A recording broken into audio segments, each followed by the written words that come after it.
Alors, ce qui m'intéresse ce matin, c'est que vous travaillez en ce moment sur le virus. Nous sommes d'accord. Je travaille, mais pas forcément au labo, puisque on travaille sur ordinateur avec un collègue, et puis c'est tout.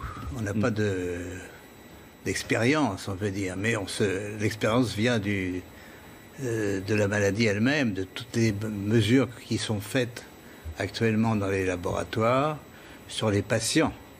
Et vous êtes arrivé à certaines conclusions. Alors, nous sommes arrivés à la conclusion qu'effectivement, il y avait eu une manipulation au sujet de ce virus. C'est-à-dire?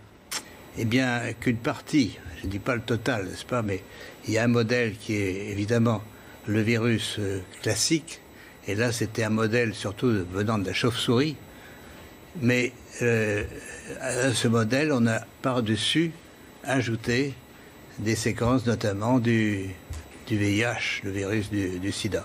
Mais quand vous dites « on a ajouté », qui a ajouté? Moi, je ne sais pas. Mais c'est pas naturel, c'est ce que vous voulez dire? Non, ce n'est pas naturel. C'était un travail de professionnel, un travail de biologiste moléculaire.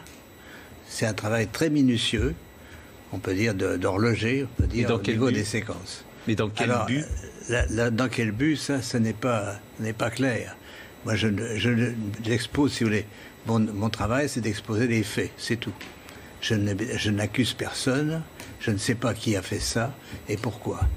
La possibilité, c'est peut-être que ils ont voulu faire, on ne sait pas, on a voulu faire un vaccin contre le sida. Donc on a pris des petites séquences du virus et on les a installées dans la séquence plus grande du coronavirus. Alors, je suis pas sûr de comprendre tout ce que vous dites. C'est-à-dire que dans ce virus, il y a une part de VIH? Voilà, c'est ça. Le matériel génétique du virus est un long ruban d'ARN, n'est-ce pas? Comme de l'ADN, mais c'est de l'ARN. Et dans ce long ruban, à une certaine place, on a fixé des séquences petites de VIH. Mais ces séquences petites ne sont pas petites pour ne rien vouloir dire. Elles ont la possibilité de modifier, par exemple, ce qu'on appelle des sites antigéniques. C'est-à-dire, si on veut faire un vaccin, on peut très bien modifier la protéine qui est exposée pour le vaccin par une petite séquence venant d'un autre virus. Mais vous êtes certain de ça? Parce qu'on a dit que le bruit a couru, que c'était d'une origine humaine, finalement.